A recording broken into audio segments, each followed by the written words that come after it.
अगर वो गो तस्करी के लिए ले जा रहा है तो उसको वहीं काट दो। कानून का तो बाद में देखा जाएगा। पब्लिक के पीटने के दौरान अगर उसको इलाज पुलिस ने नहीं कराया, मर गया, तो इसमें एक व्यक्ति की किसी की जिम्मेदारी नहीं है। गाय को बचाते समय अगर कोई गौ तस्कर मर जाता है मतलब रक्षकों पे, तो इसमें कोई बुराई नहीं है। भाई गाय हमारी माता है, उसको बचा रहे हूँ।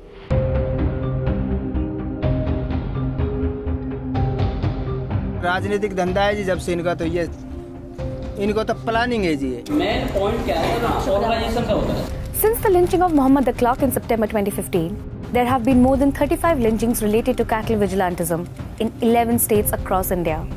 मुसलमानों के साथ ऐसा करना है और इनको मारना है इस गाय के ऊपर। मेवात मुसलमानों से भरा हुआ है सर। मिनी पाकिस्तान तो हो गया ये। मैं आपसे ही पूछ रहा हूँ, हम इस हिंदुस्तान में रह रहे हैं, क्या हम हिंदुओं से कम हिंदुस्तानी हैं? To answer his question, we must ask ourselves first, why is it that mob lynchings have become the new normal in India? And how exactly does Lynchistan operate? वे गोरक्षक हैं, वे मारपीट करते हैं और उनको छीन लेते हैं। अगर वे थोड़े हैं तो हम बच निकले हैं, थोड़ा मारपीट करें, ज़्यादा वे हो जाते हैं तो ख़त्म ही कर देते हैं। In Alwar alone, Rakbar Khan was killed in July 2018.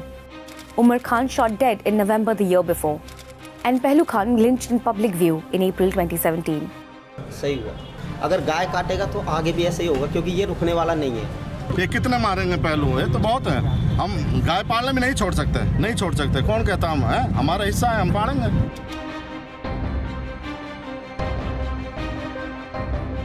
At the core of the Goraksha network is the WhatsApp group, or rather, the hundreds of WhatsApp groups. WhatsApp group तो मेरे पास 200 से 250 की संख्या में है। गोरक्षा और संगठन से जुड़े हुए भी कम से कम 150 ग्रुप, 150 पौने 200 group. Propaganda videos of Goraksha circulated non-stop. And with faster internet and more smartphones, these messages just take seconds to go viral, even if they're fake. WhatsApp में पता लग जाता है कि इस नंबर से गाड़ी यहाँ से आ रही है, इस रोड से जाएगी, तो इनको पकड़ लो। एक बार आप जाके कह दो कि गाय की गाड़ी आ रही है और मुसलमान गाय की गाड़ी ला रहे हैं, हिंदू अपने आप एक इकट्ठा हो जाए। संवैधानिक कोई अधिकार है? संवैधानिक कोई अधिकार नहीं है, लेकिन इनके खुद ने अपना एक नेट बनाया हुआ है, एक कमेटी बनाई हुई है। So the network of vigilantes is ready. All they need now is legitimacy. आप लोगों को गौरक्षकों से मदद मिलती है? हाँ मिलती है, वो भी साथ तो देते हैं। काम पुलिस का है पकड़ने का, आम आदमी का थोड़ी है। रास्ते में जब वो गोरक्षक रोकते हैं तो पहले तो वो नाम पूछते हैं, भाई तुम्हारा क्या नाम है? अगर उसने बता दिया मेरा नाम इस्लाम है, मेरा नाम खान है या कुछ बता दे, तो फ़ौरन उनको ज़रूरत नहीं हुलिया की, वो उनको तो जला देते हैं, फाड़ देते हैं। बस उनका लेना देना कि भाई मुसलमान है, इसको मारा जाए। Remember, the cow vigilantes have no legal authority to stop, search and harass anyone. But support from the police ensures that they function with impunity. कुछ लोग बहुत गुस्से में आते हैं कि जो मारने की सोचते हैं कि मार तो इनको नहीं की, क्योंकि भीड़ का कोई रूप नहीं होता। भीड़ में क्या एक कोई व्यक्ति होता नहीं है, हजारों सैकड़ों की संख्या में व्यक्ति होते हैं। अब उसमें आप कैसे पहचानोगे कि ये कौन था? पुलिस केस तो होगा नहीं, क्योंकि भीड़ का तो कोई रूप होता ही नहीं। अगर जब तक कोई किसी को बताएगा नहीं, पुलिस केस होगा ही नहीं। तो मतलब वो बच जाएगा जो मार दिया? जो भी है बच जाएगा। The impunity bred, the attack is next. And make no mistake, mob lynchings rarely happen in the heat of the moment. It's organized crime. पहले तो ये देखा जाता है कि वो ले जा रहा कहाँ है। अगर वो गो तस्करी के लिए ले जा रहा है तो उसको वहीं काट दो।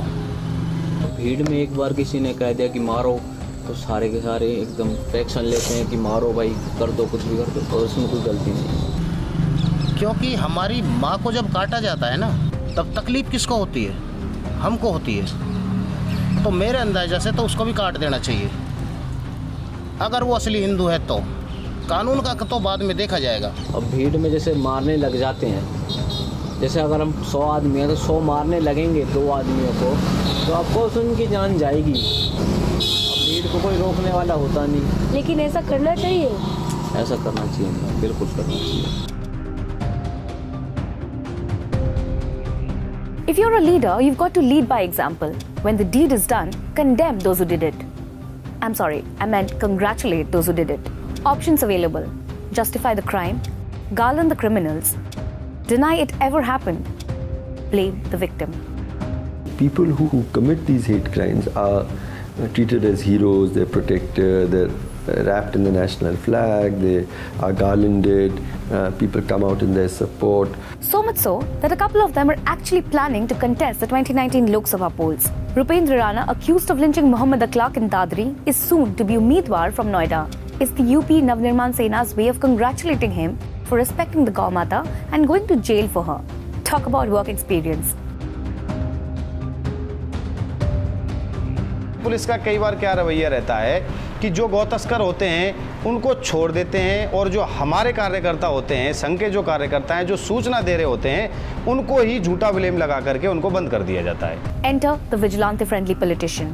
बीजेपी को हम लेकर के चलते हैं तो बीजेपी में भी कोई इक्के दुक्के ऐसे कार्यकर्ता और ऐसे नेता होते हैं जो हमारी सुनते हैं। वो फिर उन उच्च अधिकारियों को फ़ोन करके कहते हैं कि वहाँ इस तरीके की घटना हो रही है, कार्यकर्ताओं को परेशान किया जा रहा है, उनके ऊपर अटैक हो रहा है, आप लोग क्यों नहीं जा रहे हो। तब वहाँ पुलिस पहुँचती है और पुलिस पहुँच करके फिर उसको वहाँ देखती है और आनन फानन में उसको निपटाने की कोशिश करती है। किसी हिंदू गांव में बढ़ेगा तस्कर तो पिटेगा। हाँ, जो गाय लेके जा रहा है या कोई पैसा भी है, क्राइम कर रहा है, जो उसके खिलाफ होंगे वो तो पिटेंगे, पिटना भी चाहिए। And that is a police official justifying a criminal act.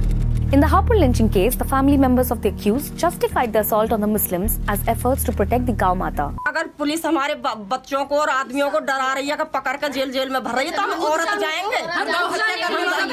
गौ रक्षा के लिए हम औरत जाएंगे, हम छोड़ेंगे नहीं। Despite their admission and all the evidence around, the police turned a blind eye and claimed the lynching was a case of road rage. गाय का कोई एंगल नहीं है।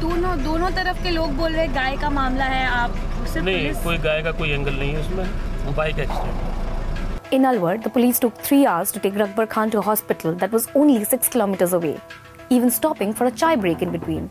The cops' first priority was not to take an injured man to hospital.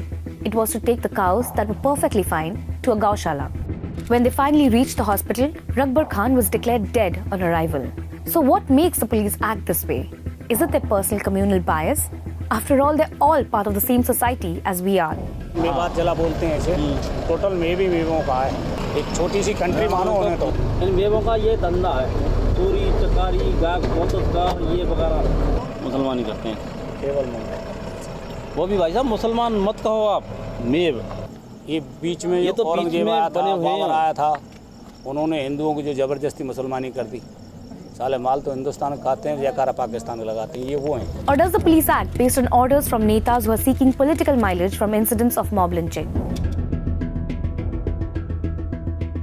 अब मेरा तो सीधा कहना है कि गौ तस्करी करोगे और गौ कशी करोगे तो यूं मनोगे। हर हिंदू का खून खोलता है। जैसे जैसे मोदी जी पॉपुलर होते जाएंगे ऐसे ऐसे कुछ घटनाएं इस देश में आती रहेगी। ये रोजाना जो रिएक्शन होता है वो भी इस गाय के गोरख धंधे को बंद करें, हिंदुओं की भावनाओं को समझें। Just to remind you, these everyday reactions by the crowd that they're talking about refer to cases of mob lynchings of Muslims, and saying that such incidents will be more frequent is nothing short of a public threat made by elected members of the state assembly and the national parliament.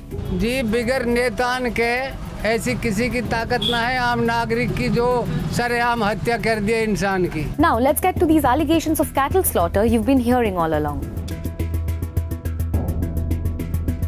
Pehlu Khan was lynched on the pretext that he was smuggling cows for slaughter. But the fact is that claim is blatantly untrue. Pehlu was transporting milch cattle that he had bought, which was worth way more than the price he would have fetched by selling the cows for slaughter.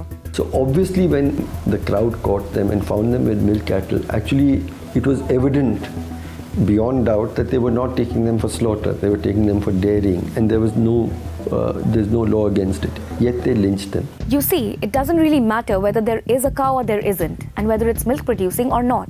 Not when you can deny the lynchings altogether. देखिए, उत्तर प्रदेश में mob lynching की कोई घटना नहीं घटित हुई है। जिस तरह की घटना पेश की जा रही है, ऐसी कोई घटना जमीन पर नहीं हुई है। So where does all of this leave us? अब ये जो कांड हो रहे हैं, ये उनके पास एक संदेश ही तो पहुंच रहा है। अच्छा तो है, बहुत अच्छा है, क्योंकि जो इस लाइन में आने वाले होते हैं उनके अंदर एक डर हो जाता है, छोटा सा डर फैल जाता है कि भाई कल को हम ना पकड़े जाएं, कि हमारे साथ भी ये हो सकता है। While some celebrate the sending of a message by murder, Others live the consequences. उसकी मरने की वजह से जी हमारी तो हिम्मत नहीं पड़ती, नहीं गाय को भैंस को वहाँ जाने के लिए तो हमारी अज्जामा की हिम्मत नहीं पड़ रही कि हमारे ने तो जी डर लगता है अपने घर से बाहर जाने में। नहीं गा तो ना खरीदे, डर लगे कोई मार दे। हाँ, ये दंगे करवाने का मतलब है और कुछ नहीं है। हिंदू और मुसलमानों में झगड़ा। भैंस की कीमत ज़्यादा होती है, उसको गरीब किसान या गरीब मजदूर नहीं खरीद सकता। गाय की कीमत कम होती है, उसको हर आदमी खरीद के अपना घर का गुजारा भी कर सकता है, पड़ोसियों को बेच तक सकता है। गाय का दूध मंदा मिलता है, गाय का घी भी मंदा मिल जाता है, इसलिए हम गाय पालते हैं। अब यहाँ से आगे संगठन बन रहा है, अब ये काम ही लाना ले जाना गाय का छोड़ ही देंगे। क्यों छोड़ देंगे? क्योंकि आगे जाके जो विवाद बढ़ता है जी, वो हमको मारते हैं तो फिर हम क्या करें जी? वहाँ दूर से गाय लाता है, जैसे डर लगता है बीच में पकड़ लेते हैं। हमारे क्या पहचान है, ये काटने वाला है कि पालने वाला है? नहीं है कोई पहचान। मुसलमानों को आर्थिक रूप से कमजोर कर इन्हें नीचे दबा दिया जाए। यदि वो गौ तस्कर है तो उनको जान से मार देना चाहिए। गाय हमारी माता है, उसको बचाने के लिए हम कुछ भी कर सकते हैं, किसी भी हद तक जा सकते हैं। हम तो कहे ना भाई माता रखो, क्या बात है, रक्षा करनी चाहिए, लेकिन इंसान को तो मत मारो। जो पालने के लिए ला रहा है उसे मार देते, माता कहती है मार दो सो। बच्चान को कौन खिलाएगा? 7 बच्चान को मैं मेहनत करके पाल सकती हूँ, नहीं पालता मुंह पे। मोल इंसाफ मिले, इंसाफ चाहती हूँ। The worst impact of it all is how easy it has become to replicate the model of the cow vigilantism culture, from Pehlu's Alwar to Alimuddin's Ramgarh to even the heart of New Delhi. गाड़ी पीछे गाड़ी लगा के 20-25 लोगों ने मारे और पैसा लूट के ले गए। कौन से बोलो? ये नहीं पता कौन थे। On a night in April 2017, alleged vigilantes belonging to the group People for Animals attacked Muslim cattle traders in the capital, less than 15 kilometers away from the parliament. Assam, Haryana, Rajasthan, Uttar Pradesh, West Bengal, Karnataka, Jammu and Kashmir, Himachal Pradesh, Madhya Pradesh, the model of the mob in the name of the cow has been replicated pan-India. Because when the cops are complicit, the vigilantes encouraged, minorities persecuted, their patriotism questioned, where murders are celebrated and justified by ministers, then my friend, it is time to say, welcome to Lynchistan. चुनाव आइए sir, main point क्या है ना, organisation का होता है। और विकास वगैरह सब वो गड्ढे में चले जाएंगे सर। कोई विकास पे ध्यान देने वाला नहीं, ना विकास गिनाने वाला है।